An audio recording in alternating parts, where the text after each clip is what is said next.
čast in pripravljena za pregled. Poroča podpolkovnik Lastec.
Dober dan, gospa predsednica, ekscelence, gospe in gospodje.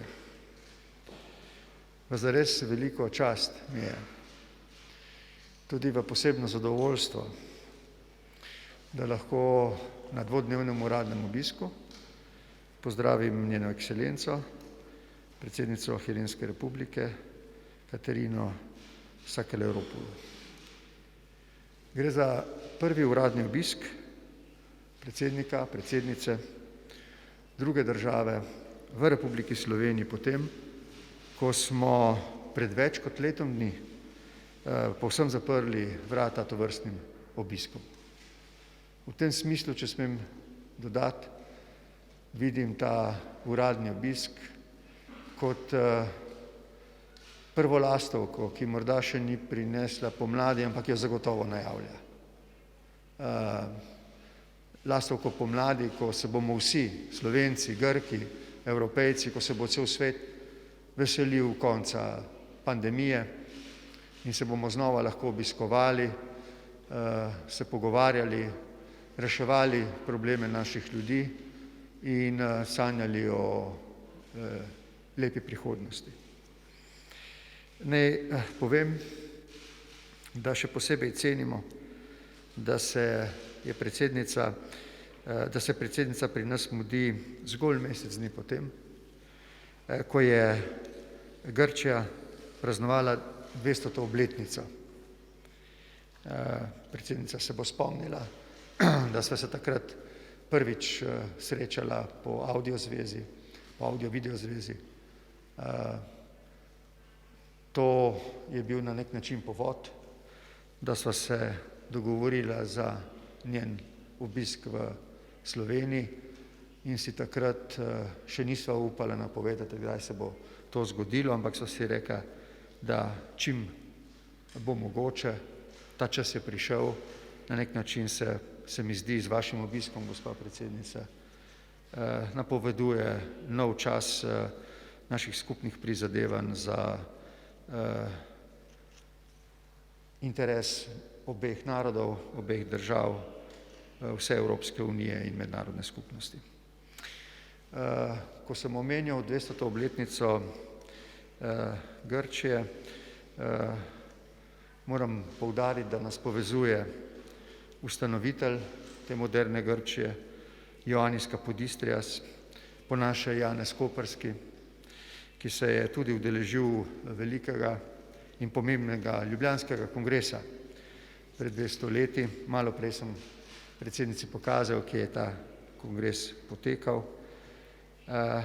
Naj spomnim slovensko in grško javnost, da sem pred 2 letoma, ko sem se mudil na uradnem obisku, odkril spominsko ploščo v Naflionu v čast Kapodistriasa. No, ker se predsednica mudi na 2-dnevnem obisku, bova jutri imela priložnost obiskati Koper in odkriti klop prijateljstva v Kopru v neposredni bližini njegovega spomenika.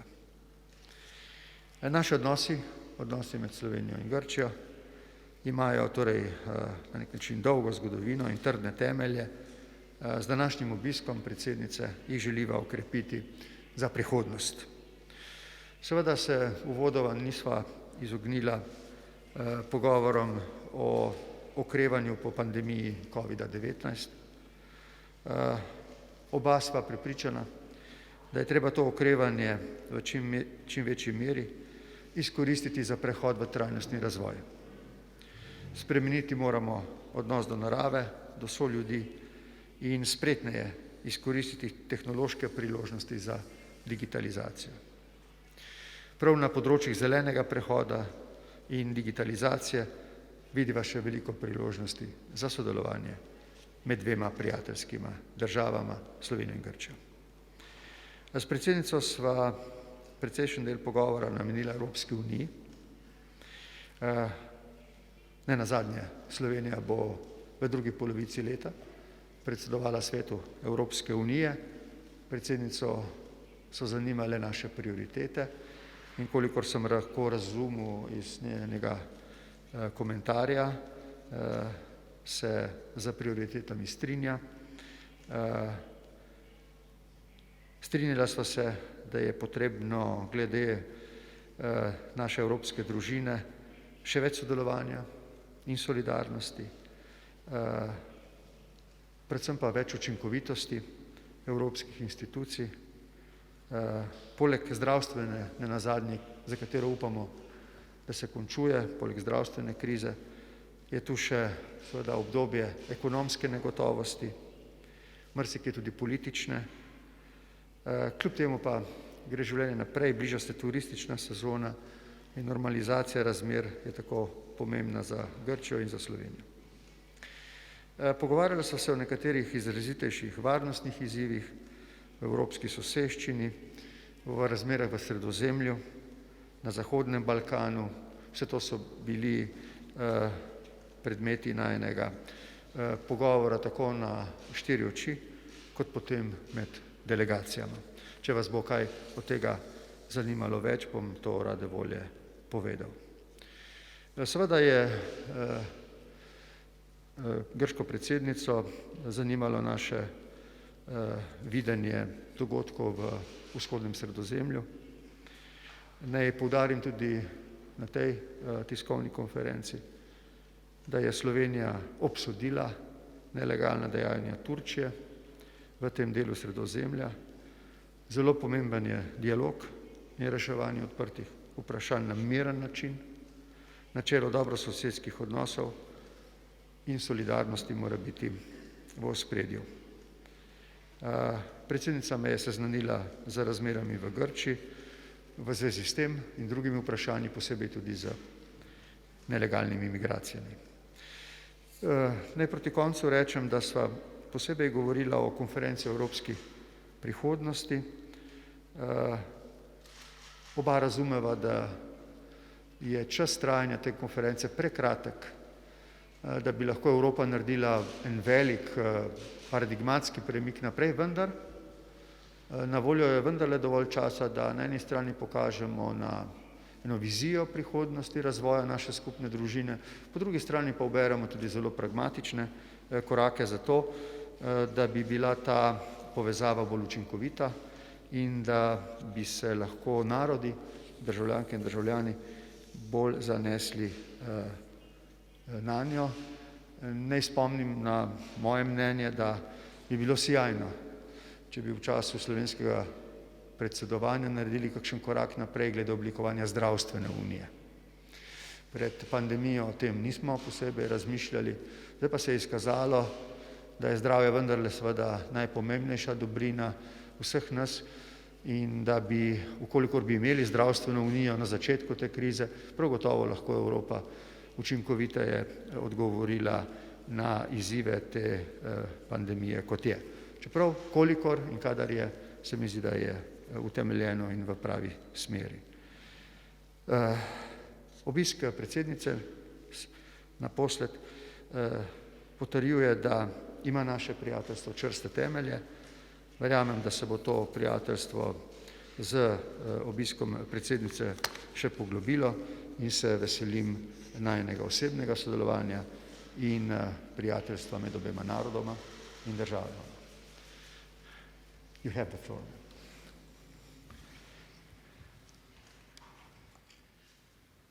Ήθελα να ευχαριστήσω τον πρόεδρο της Δημοκρατίας της Σλοβενίας και καλό φίλο της Ελλάδας, κύριο Μπόρουτ Παχόρ, για τη θερμή υποδοχή και φιλοξενία που με επιφύλαξε κατά την πρώτη μου αυτή επίσκεψη στη Σλοβενία και ελπίζω σύντομα να έχω τη χαρά να τον υποδεχθώ στην Αθήνα με τη σειρά μου. Θα ήθελα επίσης να τον ευχαριστήσω ιδιαίτερα για την όμορφη παρομοίωση που χρησιμοποίησε τη μεταφορά για το ταξίδι μου εδώ και την Άνοιξη. Πιστεύω ότι φέτος χρειαζόμαστε στην Ευρώπη την Άνοιξη περισσότερο από κάθε άλλη φορά. Πρόκειται για μια από τις πρώτες μου επισκέψεις στο εξωτερικό, την εποχή της πανδημίας, γεγονός ενδεικτικό, νομίζω, του εξαιρετικού επίπεδου συνεργασίας μεταξύ των χωρών μας. Πράγματι, οι σχέσεις Ελλάδας και Σλοβενίας διακρίνονται από θερμή φιλία και στενή συνεργασία. Είμαι σίγουρη ότι τα κοινά μας οράματα και η σύγκληση απόψεων που διαπιστώσαμε στις πολύ ενδιαφέρουσες συνομιλίες που είχαμε θα αποτελέσουν εφαλτήριο για την ενδυνάμωση και ενίσχυση των διμερών μας σχέσεων σε όλους τους τομείς. Με τον πρόεδρο Παχόρ εξετάσαμε από κοινού την πορεία των διμερών πολιτικών και οικονομικών σχέσεων Ελλάδας και Σλοβενίας. Κατέστη σαφές ότι ασπαζόμαστε κοινές αξίες και αρχές, είμαστε στενοί Ευρωπαίοι εταίροι και ανατοικοί σύμμαχοι και συνεργαζόμαστε στενά στο σύνολο των διεθνών οργανισμών. Διαπιστώσαμε βέβαια ότι υπάρχει σημαντικό περιθώριο για την περαιτέρω ανάπτυξη των οικονομικών και εμπορικών μας σχέσεων και προς αυτή την κατεύθυνση θα καταβάλουμε προσπάθεια στο επόμενο διάστημα. Η παρουσία άλλωστε εδώ του Έλληνα Υφυπουργού Εξωτερικών αρμόδιου για την οικονομική διπλωματία, κ. Φραγκογιάννη, αποσκοπεί στην ανάδειξη των δυνατοτήτων περαιτέρω σύσφιγξης της οικονομικής μας συνεργασίας. Ως προς τις περιφερειακές εξελίξεις, ιδίως στην περιοχή της Ανατολικής Μεσογείου, είχα την ευκαιρία να τονίσω ότι με οποιοδήποτε τρόπο παραβίαση ή αμφισβήτηση του διεθνούς δικαίου συνιστά απειλή για τη σταθερότητα και την ειρήνη, όχι μόνο στην περιοχή της Μεσογείου, αλλά και στην Ευρώπη. Επισήμανα σχετικά την ανάγκη όλες οι χώρες της περιοχής να στραφούν οριστικά και αμετάκλητα στην οδό του σεβασμού του διεθνούς δικαίου και της αρχής της καλής γειτονίας.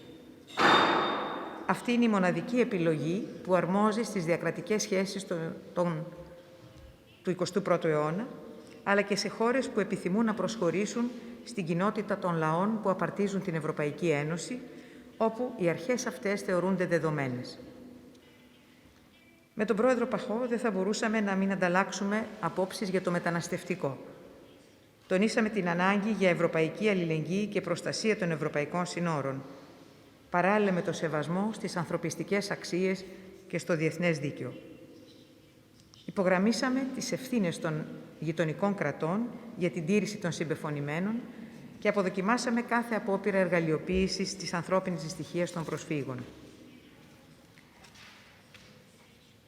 Όσον αφορά στο Κυπριακό, επανεβεβαίωσα την απόλυτη προσήλωσή μας στην ανάγκη επίλυσής του στη βάση της διζωνικής δικοινοτικής ομοσπονδίας, όπως ορίζουν οι σχετικές αποφάσεις του Συμβουλίου Ασφαλείας των Ηνωμένων Εθνών και σύμφωνα με το ευρωπαϊκό κεκτημένο. Επανέλαβε επίσης την προσήλωσή μας στην κατάργηση των εγγυήσεων και των παρεμβατικών δικαιωμάτων τρίτων στις εσωτερικές υποθέσεις της Κύπρου, καθώς και στην πλήρη αποχώρηση των κατοχικών στρατευμάτων. Είχαμε περαιτέρω την ευκαιρία να ανταλλάξουμε απόψεις για την ευρωπαϊκή πολιτική διεύρυνση στα Δυτικά Βαλκάνια, την οποία θεωρούμε και οι δύο χώρες ένα ισχυρό μέσο επίτευξης σταθερότητας και ευημερίας για την ευρύτερη περιοχή, αλλά και για την ολοκλήρωση της ευρωπαϊκής μας οικογένειας. Η υγειονομική κρίση ανέδειξε ακόμα περισσότερο την ανάγκη συνεργασίας και συντονισμού των προσπαθειών μας για την αντιμετώπιση κάθε φύσεως απειλών. Σήμερα εκφράζουμε την ικανοποίησή μας για την κοινή μας απόφαση για τη θέσπιση ενός πράσινου ψηφιακού πιστοποιητικού, τυποποιημένου και διαλειτουργικού έναντι του COVID-19, που θα καλύπτει τον εμβολιασμό, την αρνητική διαγνωστική δοκιμή, αλλά και την ανάρρωση. Σε ό,τι αφορά στη διάσκεψη για το μέλλον της Ευρώπης, ανταλλάξαμε απόψεις για τις επιθυμητές στοχεύσεις. Ευελπιστούμε οι συζητήσεις να δώσουν νέα όθηση στις διεργασίες για την ευρωπαϊκή ολοκλήρωση. Η Ελλάδα προετοιμάζεται να συμμετάσχει ενεργά στις εργασίες της διάσκεψης, τόσο στο επίπεδο της πολιτείας, όσο και σε εκείνο της κοινωνίας των πολιτών. Αποδίδουμε ιδιαίτερη σημασία στην κινητοποίηση των πολιτών μας, ιδιαίτερα των νέων. Θέλουμε να τους ακούσουμε, να ακούσουμε τις σκέψεις και τα οράματά τους για την Ευρώπη στην οποία θέλουν να ζήσουν στο μέλλον.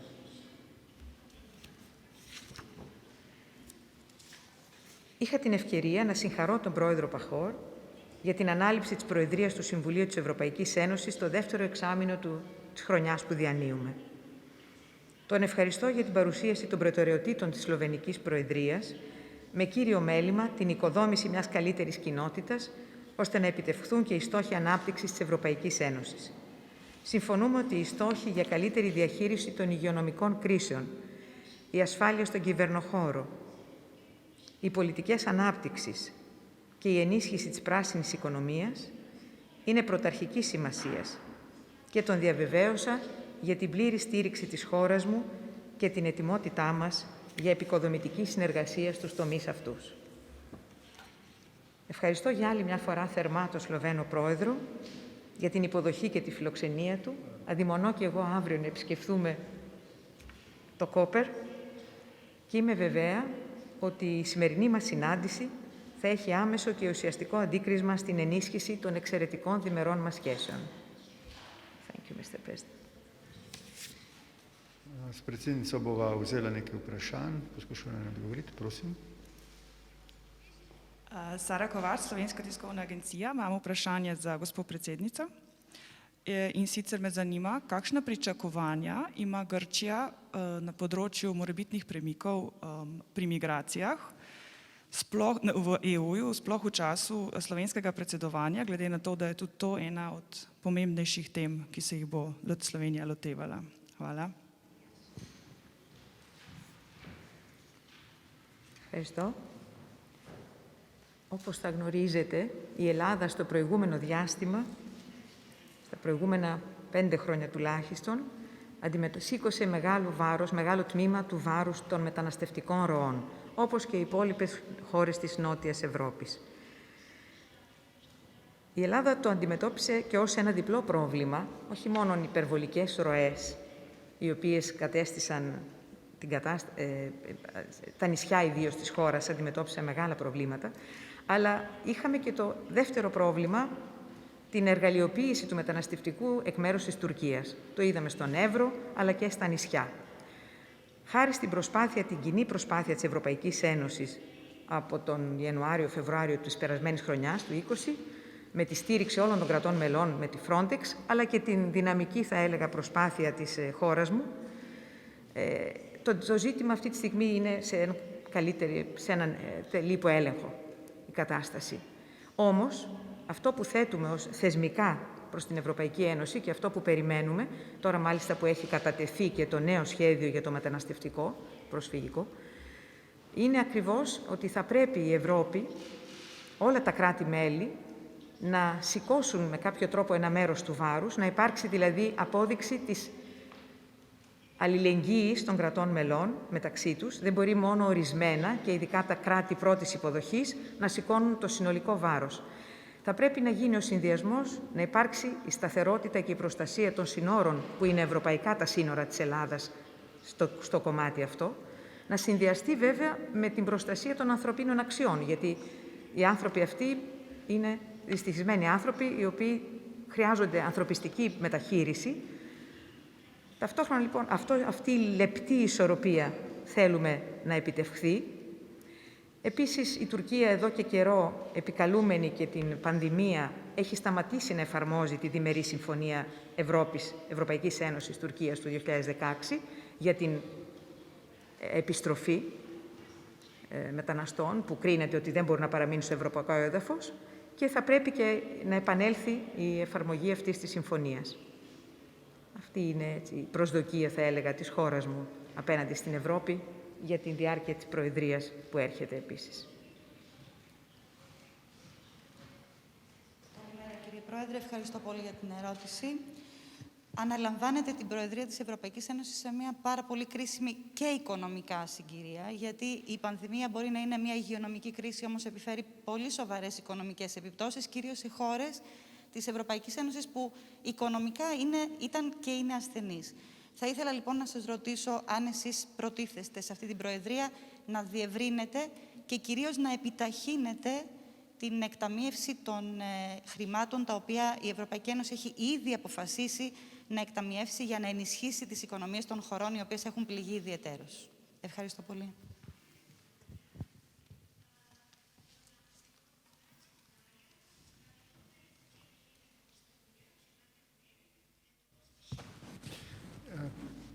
Dve stvari.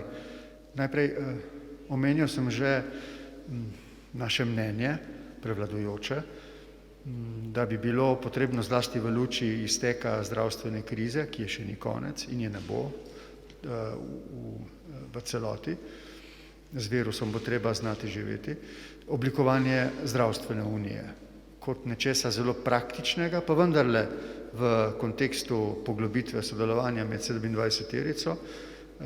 To je prva stvar. Temu bi se želeli posvetiti in če nam bi to uspelo, računamo na hvaležnost velike večine Evropejcev, kajti to bi zmanjšalo njihove skrbi glede normalnega življenja v času po pandemiji. Druga stvar zadeva sredstva za okrevanje. Večinoma ta denar ni namenjen za to, da bi države nadoknadile razvojne zamude. Ta denar je večinoma namenjen za to, da bi usmerile svoje prihodnje investicije v pametne, zelene in digitalne naložbe. To je potrebno zelo dobro razumeti in tudi načrtovati in kontrolirati. Mislim, da ima Evropa in vse države 27-terice eno veliko priložnost spričo tega precej velikega finančnega okvirja, da naredi v nekem smislu, mogoče pretiravam z besedo, en paradigmatski preboj v svojem konceptu razvoja, kot sem dejal v uvodu, še bolj v trajnostno orientacijo celotne Evrope. Še kakšno vprašanje?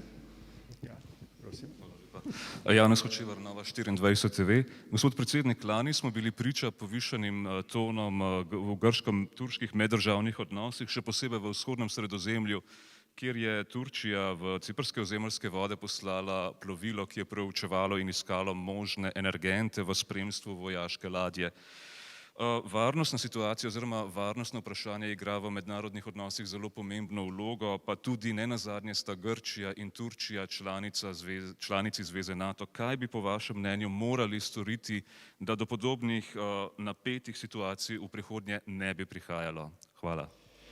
Najprej naj z veseljem povem, da mi je predsednica v oceni razmer ta hip omenila deeskalacijo napetosti med Grčijo in Turčijo in to pozdravljamo. Prav tako se mi zdi pomembno, da je Slovenija, čeprav ima s Turčijo sklenjen sporazum o strateškem partnerstvu, zelo jasno in nedvoumno obsodila turško ravnanje kot neodgovorno in seveda protipravno v neskladju z mednarodnim pravom, kar lahko dodatno obremeni eno stabilnost v tem delu Evrope, stabilnost v času, ko je ranljivost mednarodne skupnosti že itak precej načeta. V tem smislu me je predsednica tako v pogovorih na štiri oči, kot potem v uradnih pogovorih obvestila o naporih pogajalske skupine 5+1 v Ženevi, da bi tudi po tej diplomatski mirni poti prišli do rešitev, zaradi katerih nas bi nehalo skrbeti v zvezi z tem vprašanjem v vzhodnem Sredozemlju. Κυρία Πρόεδρε, μιλήσατε και πριν για την ευρωπαϊκή προοπτική των Βαλκανίων ως μια προϋπόθεση σταθερότητας και ευημερίας στην περιοχή. Η ένταξη των Δυτικών Βαλκανίων στην Ευρωπαϊκή Ένωση είναι μια υπόθεση που έρχεται από πολύ παλιά και φαίνεται ότι θα πάει και μακριά ακόμη. Και δυστυχώς στα ανατολικά σύνορα της Ευρώπης συμβαίνουν εντάσεις που οξύνονται και διευρύνονται, οι οποίες επηρεάζουν και τις χώρες των Δυτικών Βαλκανίων. Θα ήθελα λοιπόν να σας ρωτήσω σε ποια κατεύθυνση θεωρείτε ότι η Ευρωπαϊκή Ένωση θα πρέπει να οδηγήσει τις προσπάθειές της ώστε να διατηρήσει αυτόν τον προσανατολισμό για τις χώρες των Δυτικών Βαλκανίων και να τον ενισχύσει. Ευχαριστώ. Ανέφερα ήδη ότι η διεύρυνση της Ευρωπαϊκής Ένωσης στα Δυτικά Βαλκάνια είναι ένα ισχυρό μέσο επίτευξης σταθερότητας και ευημερίας για την ευρύτερη περιοχή, αλλά και για την ολοκλήρωση της ευρωπαϊκής οικογένειας. Και όπως η Ελλάδα είναι το παλαιότερο κράτος μέλος στην περιοχή και διαδραματίζει ένα πρωταγωνιστικό ρόλο, νομίζω, είναι απολύτως υποστηρικτική της ένταξης της ευρωπαϊκής ολοκλήρωσης και της ευρωπαϊκής προοπτικής αυτών των χωρών